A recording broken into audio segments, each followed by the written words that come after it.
Hola, hola a todos, nuevamente estamos aquí, una vez más, siguiendo con la serie de videos que estuvimos subiendo en estos días. Me gustaría cerrar hablando brevemente sobre quién fue José Emilio Pacheco, que es el autor del libro que estuvimos leyendo, El Principio del Placer.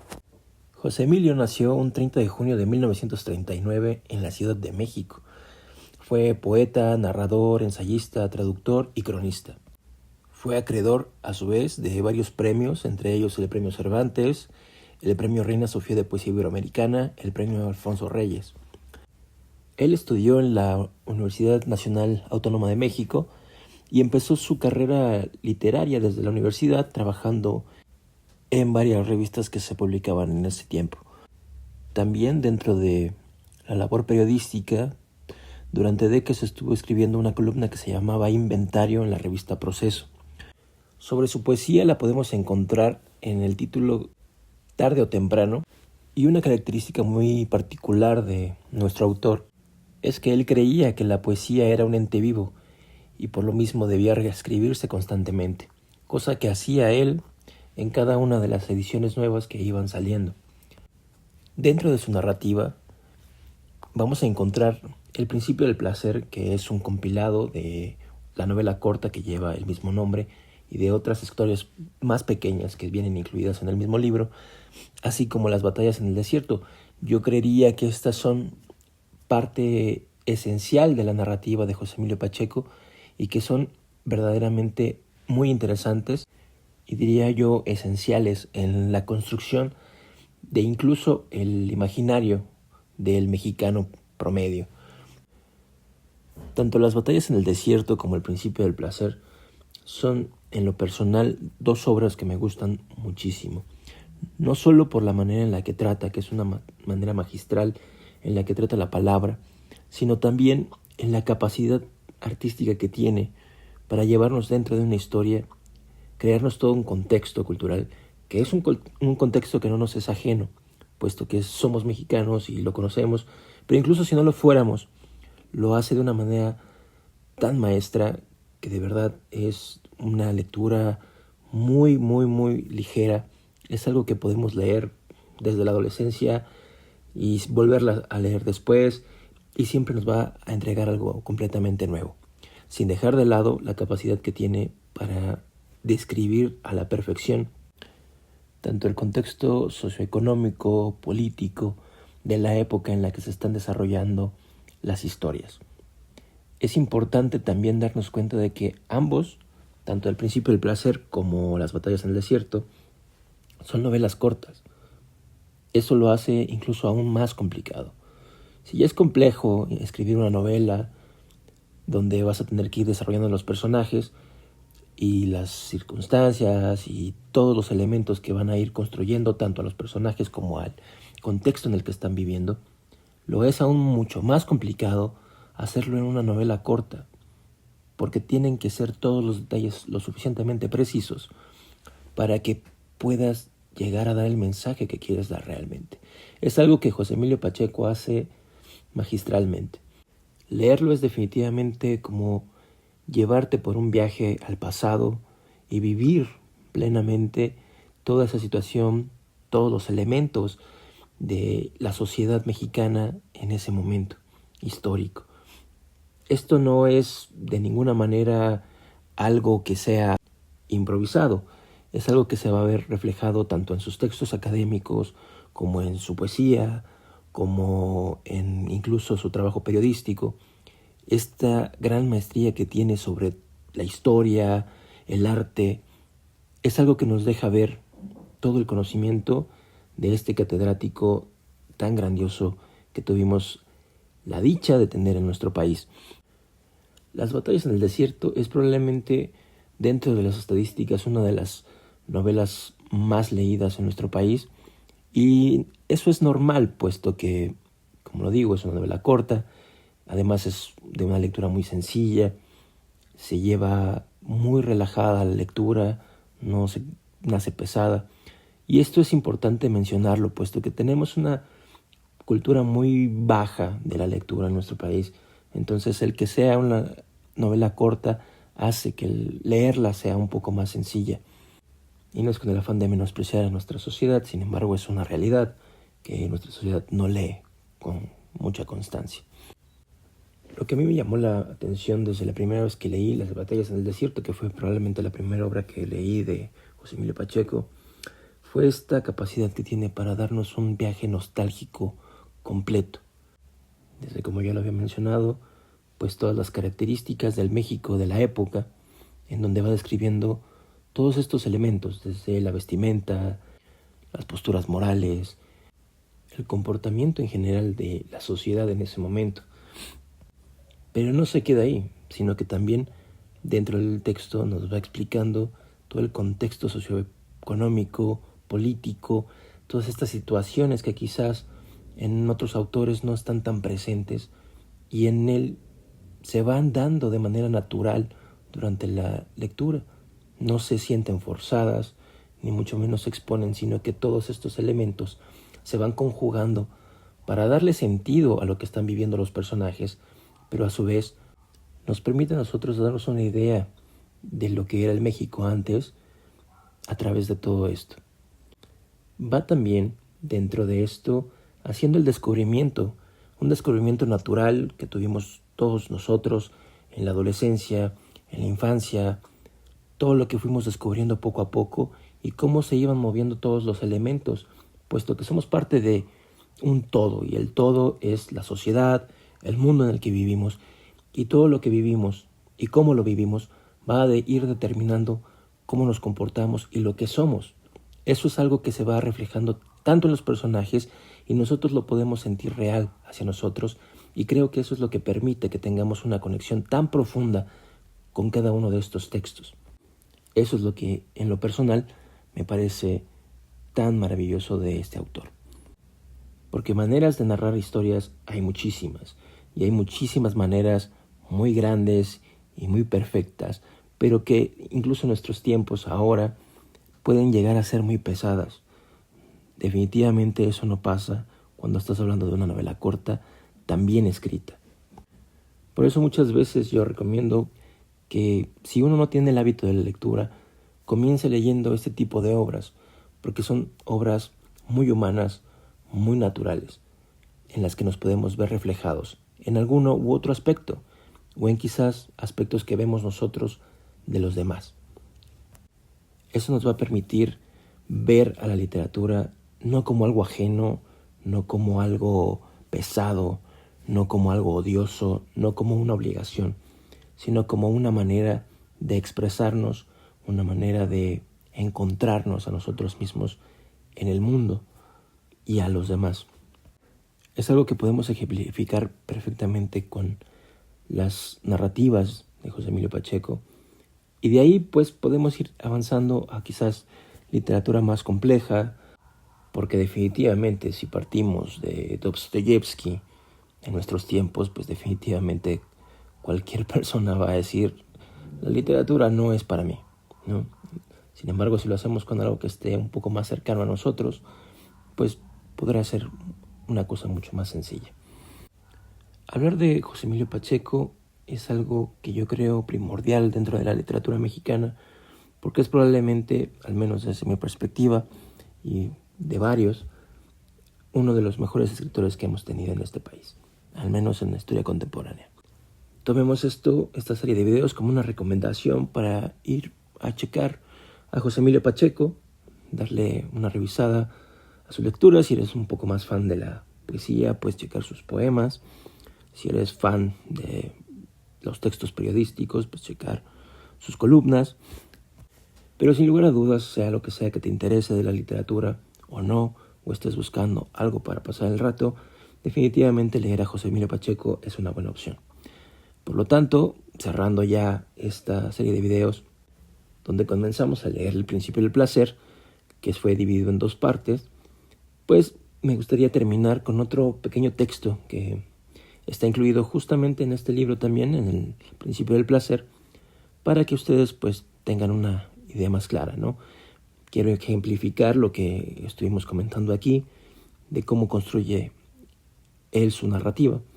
Y pues creo que la mejor manera de hacerlo es ejemplificando y leyendo. Así que vamos a leer el próximo texto que se llama Langerhaus.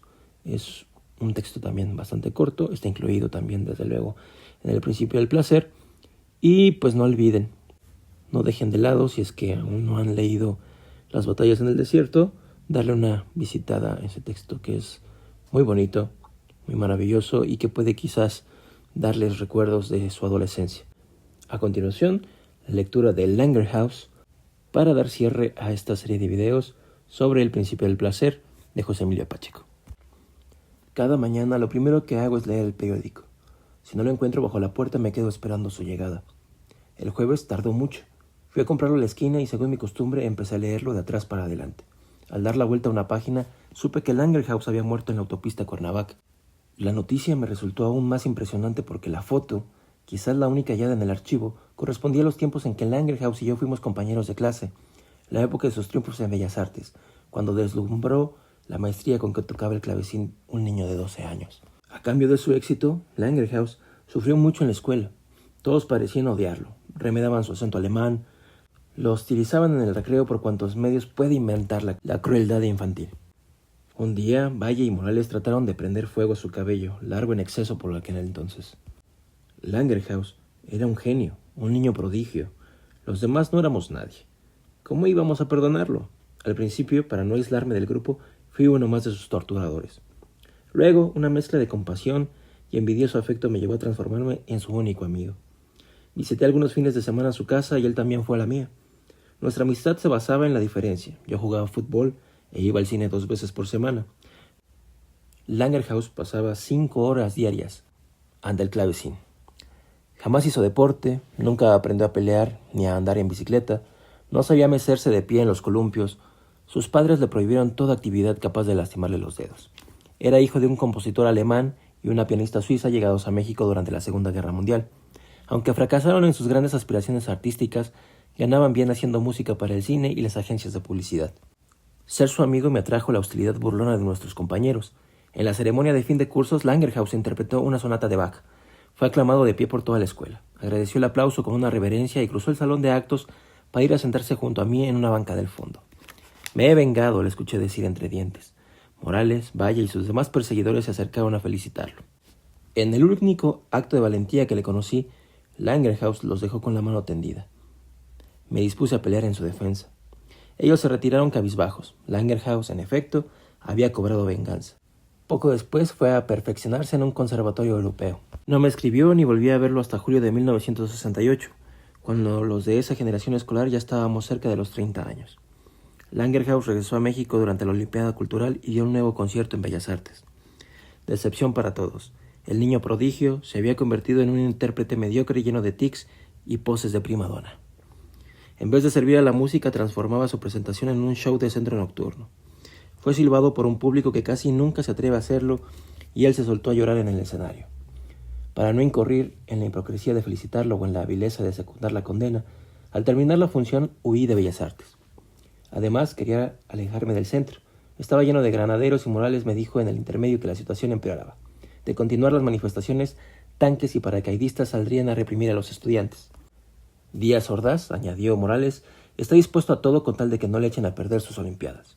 En aquella atmósfera violenta, los críticos, que a veces son brutales y hablan sin el menor respeto humano, se burlaron de Langerhaus y lo consideraron liquidado. Herido por el rechazo del país en que fue niño y empezó su carrera, Langerhaus abandonó la música para dedicarse, vi los anuncios, a la compra-venta de terrenos en Cuernavaca, a donde se refugiaban los que presentían el desastre ya en marcha de la capital. Durante uno de nuestros cada vez más aislados desayunos en el Continental Hilton lamenté con Valle y Morales lo sucedido. Valle sentenció que la renuncia no le parecía una debilidad más de Langerhaus, sino una muestra de que la carrera musical había sido una imposición de sus padres. Como tantos otros, ellos intentaron reparar su fracaso mediante el triunfo de su hijo. La tragedia grotesca de Bellas Artes fue un acto de rebeldía, un modo brutal de liberarse de su padre y su madre y ridiculizarlos, inmolándose los ojos de todo el mundo como un artista que en el fondo nunca quiso ser Langerhaus.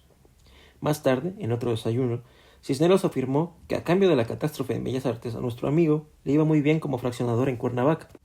Para su negocio tenía el apoyo de las inversiones y ahorros de la familia. Una tarde en 1970, Langerhaus me llamó a la oficina para ofrecerme un lote en una nueva urbanización. Me sorprendió que hablara como si no hubieran pasado tantos años y tantas cosas. No evocamos nuestra amistad infantil ni aludimos al último concierto. Me ofendió que Langerhaus hubiera pensado en su único amigo solo como en un posible cliente. Las palabras finales que escuché de su boca fueron las que en México disimulan la eterna despedida. A ver cuándo nos vemos. Los dos sabíamos muy bien que no íbamos a reunirnos jamás. No quería ir al velorio, sin embargo me remordió la conciencia y me presenté en Galloso minutos antes de que partiera el cortejo. Di el pésame a los padres. No me identificaron, ni en esas circunstancias me pareció prudente decirles que yo había sido aquel niño que iba a su casa con Langerhaus. Me extrañó no hallar a nadie de la escuela y me sentí inhibido por no conocer a ninguno de los 12 o 15 asistentes del entierro. Todos eran alemanes, suizos o austriacos y solo hablaban en alemán. Desde el Panteón Jardín se advierte el cerco de montañas que vuelve tan opresiva esta ciudad. El Ajusco se ve muy próximo y sombrío. Una tormenta se gestaba en la cima. Mientras bajaban a la tierra el ataúd de metal, el viento trajo las primeras gotas de lluvia. Cuando la fosa quedó sellada, abracé de nuevo a los padres de Langerhaus y volví a la oficina. Lo extraño comenzó el lunes siguiente. Morales acaba de ser nombrado subsecretario en el nuevo gabinete. El hecho reanudó los lazos perdidos y bajo el disfraz de la nostalgia suscrito entre los antiguos codiscípulos esperanza de mejoría y buenos negocios. Por lo que a mí respecta, el nombramiento me alegró. Trabajo en la fábrica de mi padre. No aspiro a ningún puesto en el gobierno. Conozco a Morales desde el kinder y nos reunimos 2 o 3 veces por año. De todos modos, pensé, la gente de mi edad llega al poder como una concesión a esa juventud que se reveló en 1968 y a la que ya no pertenecemos. Es decir, escala posiciones sobre los muertos del 2 de octubre en Tlatelolco. Desde luego ninguno de nosotros participó en el movimiento. Sus líderes estaban en la cárcel o en el exilio. Los políticos del viejo estilo habían sufrido un desprestigio irreparable. Empezaba la hora de los economistas. Morales era el adelantado de la generación que conduciría el país hacia el siglo XXI. Cisneros me llamó para invitarme a una cena en honor del nuevo funcionario.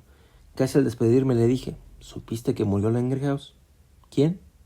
Langerhaus, el músico. Estuvo con nosotros en secundaria. No vayas a decirme que no te acuerdas. Si hasta me comentaste el año pasado lo mucho que ganaba como fraccionador en Cuernavaca. ¿Cómo dices que se llamaba? No, ni idea. Ese señor no figura en la lista de invitados. La hicimos con base en los anuarios de la escuela, por cierto. Ahora al hablarles para la reunión supe que algunos de nosotros han muerto. ¿Algunos de nosotros han muerto? La construcción gramatical me sorprendió. Enseguida pensé, no. ¿Cómo podría haber dicho Cisneros? Algunos de nosotros hemos muerto. ¿Ese nosotros es un descuido o una abreviatura afectuosa? Significa, supe que algunos de nuestros compañeros han muerto. ¿Estás ahí?, preguntó al advertir mi silencio. En vez de hablarle de mi desconcierto, le dije, Cisneros, ¿cómo no te vas a acordar? Langerhaus era el más notable de todos, un clavecinista, un niño prodigio. ¿Un clavecinista? En nuestro grupo lo único parecido a un músico eras tú porque medio tocabas la guitarra, ¿no es cierto? Bueno, haz memoria, ya recordarás. Gracias por invitarme, nos vemos. Te esperamos el viernes. ¿Te esperamos? ¿Quiénes?, me pregunté. ¿El nosotros me excluye ahora? ¡Qué estupidez! ¿Desde cuándo me he vuelto gramático y vigilo cómo hablan los demás? Por supuesto, nosotros quiere decir, tú eres de los nuestros, los demás compañeros de Morales y yo te esperamos el viernes. La cena fue deprimente. Morales ya era distinto al amigo con quien desayuné por tantos años en el Continental Hilton o en el Hotel del Prado. Ahora representaba el papel de señor subsecretario que se muestra sencillo y cordial con un grupo útil para sus ambiciones. Lo elogiamos sin recato como si nos hubiéramos puesto de acuerdo. Él nos observaba con sus ojillos irónicos de siempre. ¿Acaso trataba de ajustar nuestra declinante imagen al rostro que tuvimos de niños? Estaba a punto de concluir la reunión cuando Valle fue a hablar por teléfono y me atreví a sentarme en su sitio junto a Morales. ¿Qué te pareció lo de Langerhaus? Terrible, ¿no? ¿Langer qué? ¿De quién me estás hablando, Gerardo? De Langerhaus, un compañero nuestro. ¿Cómo es posible que no te acuerdes? Si hasta lo agarraste de puerquito. Tú y el miserable de Valle lo traían asoleado. Una vez trataron de encenderle el pelo, lo llevaba muy largo. Era como un antecedor de los hippies. Oye, siempre he tenido buena memoria, pero esta vez sí te juro... No te hagas, estuviste en su concierto del 68 y entonces te acordabas muy bien. Después comentamos en un desayuno la catástrofe de Bellas Artes. Valle sugirió una teoría que nos pareció muy acertada. ¿En el 68? ¿Cuál concierto? Gerardo, por favor. En esas condiciones y con el puesto que ocupaba en el PRI, ¿crees que tenía ganas de ir a conciertos? Regresó Valle. Al encontrarme en su lugar se quedó de pie junto a Morales. ¿Ya te está pidiendo chamba, Gerardo? No, me pregunta por un muerto. Dice que en la secundaria tú y yo no dejábamos en paz a... ¿Cómo dices que se llamaba? Langerhaus. No lo conozco, no sé quién es. Repetí la historia. Valle y Morales cruzaban miradas e insistieron en que no recordaban a nadie de ese nombre y con esas características. Llamé a Cisneros. Se intrigó, pidió silencio e hizo un resumen del caso. Todos negaron que hubiera habido entre nosotros alguien llamado Langerhaus. Valle trató de lucir su falsa erudición como siempre. Además, ese apellido no existe en alemán. No cambias, me dijo condescendiente el subsecretario. Sigues inventándote cosas. ¿Cuándo tomarás algo en serio? De verdad es en serio. Leí la noticia en el Excelsior, vi la foto, la esquela, estuve en el entierro. Eso no tiene nada que ver, comentó Cisneros. El tipo jamás formó parte de nuestro grupo. ¿Lo conociste en algún otro lado? ¿Cómo íbamos a olvidarnos de alguien así? A fuerza, alguien más tendría que acordarse de él, añadió Valle. ¿Para qué inventas, Gerardo? No le veo el objeto a esta broma y menos ahora cuando estamos celebrando la llegada de nuestra generación al poder. Si te impresionó tanto la muerte de ese fulano, dijo Riquelme, bien pudiste haber traído el recorte. Pensé que todos lo habían visto. Además, no guardo periódicos. No quiero llenarme de papeles. Bueno, muchas gracias por la cena y por la reunión. Estuvo muy agradable y ahora me perdonan, tengo que irme. Mañana muy temprano salgo de gira con el señor presidente. Morales se despidió de cada uno de nosotros con un abrazo y una palmadita en el hombro. Seguimos bebiendo, hablamos de otros temas. ¿Y Tere? Me preguntó Arredondo en una parte de la conversación general. No sé, no he vuelto a verla. ¿A poco no supiste que se casó? ¿Sí? ¿Con quién? Con un judío millonario. Vive en el Pedregal.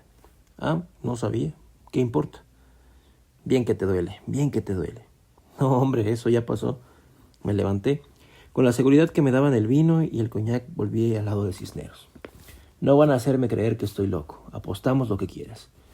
Ya que insistes, de acuerdo, respondió, aunque me parece un poco despoblado. Ese señor no estuvo nunca entre nosotros. Mira, podemos comprobarlo en los honores de la escuela. No los tengo, se me perdieron en una mudanza. Deja este loquito y vámonos por ahí a ver a dónde. Valle estaba ebrio, Arredondo tuvo que ayudarlo a incorporarse. No, ya me intrigó, dijo Cisneros. Bueno, pues quédense. Nosotros seguimos la juerga. Cisneros y yo pagamos lo que nos correspondía y en su automóvil fuimos a su casa. En el trayecto de la zona rosa a la colonia Roma hablamos mal de nuestros amigos. Resulta muy triste ver de nuevo a las personas de otras épocas. Nadie vuelve a ser el mismo jamás. En cambio, la casa me pareció igual a la que recordaba entre brumas. Sobrevivía entre nuevos edificios horrendos y lotes de estacionamiento. Encontré sin cambios el interior. Cisneros aún dormía en la guardilla como cuando éramos niños. Y tu esposa se fue de compras a San Antonio con las 3 hijas. Menos mal. Me hubiera dado pena molestarlas. Es muy tarde. No hay nadie, no te preocupes. Abrió un estante, todo en orden. Igual que cuando estudiábamos juntos para los exámenes finales. En segundos encontró los anuarios, eligió el de 1952, lo abrió y me señaló la página correspondiente a primero B. Lista de alumnos, foto del grupo, cuadro de honor para los alumnos distinguidos. Ya puedes firmarme el cheque, Gerardo. Mira, aquí está la L. La Varga, Landa, Luna y Macías. ¿Viste? Como te advertí, no hay ningún Langernada. Lo que es más, en primero B no figura nadie de apellido extranjero. Imposible, me acuerdo perfectamente de este anuario. Fíjate en el retrato del grupo. Te lo digo sin necesidad de volver a mirarlo. Langerhaus está en segunda fila entre Aranda y Ortega. Gerardo, entre Aranda y Ortega estás tú, con un corte a la brush por añadidura. Ni uno solo lleva el pelo largo. En esa época nadie se imaginaba que volvería a usarse. Tienes razón, no es él. No está. No entiendo. Me parece imposible haber inventado todo esto. Es una broma, ¿verdad? Un jueguito cruel de lo que siempre se te ocurrían. Tú, Morales y Valle quieren seguirse divirtiendo a mi costa. Este anuario es una falsificación, lo hiciste en tu imprenta. Gerardo, ¿cómo crees? Aparte de que el chiste saldría carísimo. ¿De dónde hubiéramos sacado las fotos, la tinta sepia que ya no se produce, el papel que hace años dejó de usarse? Después de todo, tú comenzaste, ¿no es así? Dame otra oportunidad. El dinero no importa, pago la apuesta, pero dame otra oportunidad. ¿Cuál? El periódico. No prueba nada. Cuando menos demuestra que no estoy loco y en efecto murió alguien llamado Langerhaus. Por desgracia, cada fin de semana me deshago del papel viejo. No soporto la acumulación. Siento que me asfixia.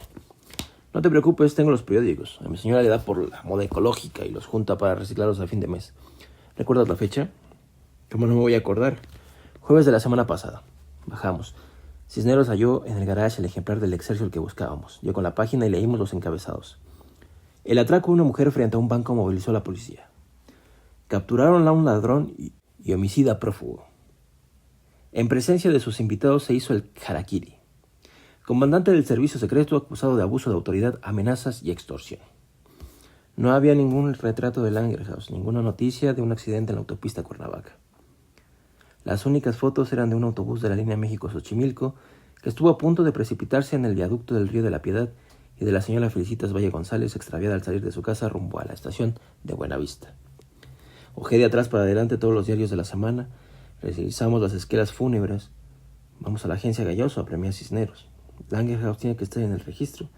Yo asistí al velorio y abracé a los padres en la capilla ardiente. Bueno, mañana debo presentarme a las 7 en la imprenta, pero ya me intrigaste y apostamos. No me explico de verdad, no me explico. En la funeraria unos cuantos billetes doblegaron la osquedad del encargado, nos mostró los archivos y no encontramos a nadie que se llamara Langerhaus. A pesar de la hora, sugerí hablarles por teléfono a los padres, el empleado nos facilitó el directorio. Mira, dijo Cisneros y me leyó. Langebeck, Langebach, Langer, Langermann, Langescheid, Langhoff, Langhorst. Nada otra vez. Gerardo, ¿recuerdas dónde estaba su casa? Tal vez los padres sigan allí. Vivía en Durango y Frontera, en un edificio demolido hace muchos años. No queda más remedio que emprender el viaje al Panteón Jardín. Cisneros estaba lívido. Mejor hasta aquí llegamos. No me está gustando nada todo este asunto. Imagínate lo que me gustará a mí. Pero apostamos. Yo cumplo mis compromisos. Voy a firmarte el cheque. Déjalo, por favor. Otro día.